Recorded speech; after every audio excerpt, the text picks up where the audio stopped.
You are not going to believe today's news. Just when you thought that 2023 was coming to an end and there couldn't possibly be any more new hearing aid technology to get excited about, the Danish hearing aid giants Resound have announced their next generation of premium hearing aids, the Resound Nexia family. Today's announcement includes 4 brand new premium hearing aids, plus the beginning of an entirely new family of hearing aid accessories. So if I were you, I would stick around for just a couple of minutes and I'll share exactly when they're available from, my thoughts on their new features, 2 of which involves Resound finally catching up with the competition, and another which I'm incredibly excited by as they're definitely ahead of the game with it. So very briefly now, rewinding back to October 2022, this is when Resound released their Omnia family of hearing aids, which initially came out just as a receiver in canal style, and then they gradually added to this portfolio. And I have to say, I'm pretty surprised by today's announcement, as it falls short of the usual biannual release of new technology that we tend to see from every hearing aid manufacturer. So the big question is, what exactly have Resound got in store for us today? Initially, the new Nexia hearing aids are all available in a receiver in canal style, with the hearing aid itself sitting behind the ear and a thin wire running down and into your ear canal. The Nexia RIE13 uses a size 13 disposable battery and has a built-in telecoil. The Nexia 312 uses a size 312 disposable battery and has no built-in telecoil. And then we have the Nexia Micro RIE, which Resound are boasting is their smallest and most comfortable rechargeable hearing aid to date, coming in at 25% smaller than their standard receiver in canal hearing aids, with a single charge giving a whopping 30 hours of battery life per charge. And then finally, Resound have a brand new CROS system, developed for any of you out there with single-sided deafness. So what exactly are Resound boasting as their improvements today? As I mentioned earlier, I am delighted that Resound have finally caught up with their competition, so for example Phonak, Unitron, Starkey and Signia, and introduced accelerometers into their Micro RIE hearing aids. Accelerometers have been used in hearing aids for years now. Firstly, to identify if you're either stationary or moving, adapting the direction of the microphones accordingly towards the most likely direction of speech.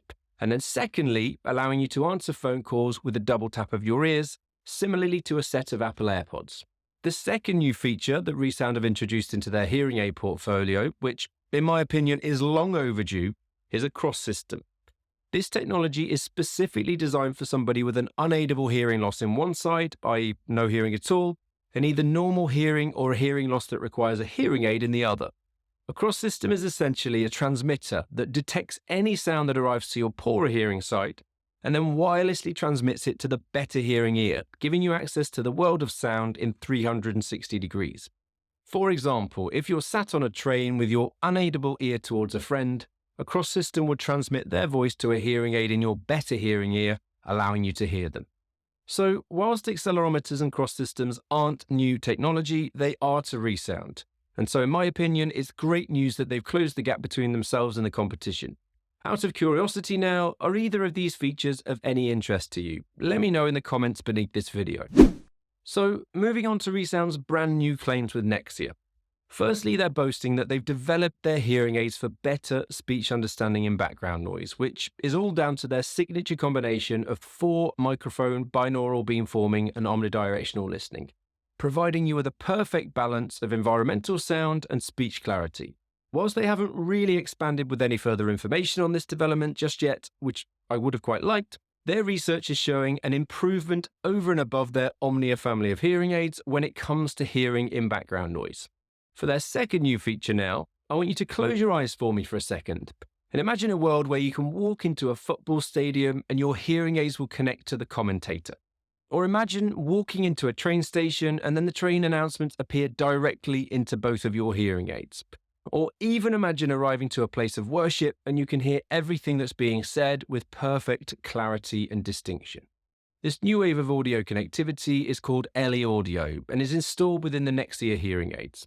And in the next few years, we'll start to see Auracast broadcasted audio replace the century-old loop systems that are currently built into public venues, and will allow for multiple hearing aid users to simultaneously connect to audio in public spaces, all with an improvement in sound quality and significantly lower battery consumption too. From my understanding, both Resound and Signia are currently the only manufacturers to introduce this technology into their hearing aids, all in readiness for Auracast installations to roll out throughout the US and the rest of the world. And I have to say, well done Resound, because I think that the possibilities are endless when it comes to this technology. And my final announcement today is a brand new TV accessory. It's called Resound's TV Streamer Plus, and it connects to your television and streams the TV audio utilizing this Auracast technology directly to both of your hearing aids, reproducing the television sound, taking into account your hearing loss. And this is all without disturbing the television for anybody else watching either. So you should never struggle to watch your favorite TV show again. Now, all of this new technology is being rolled out globally, starting with the US on October the 12th, 2023. And as soon as I get my hands on them and I get them in a few years, I'll then report back to you to tell you what I think. So make sure you subscribe to be updated as soon as I have any more information. Other than that, I'll see you in the next video.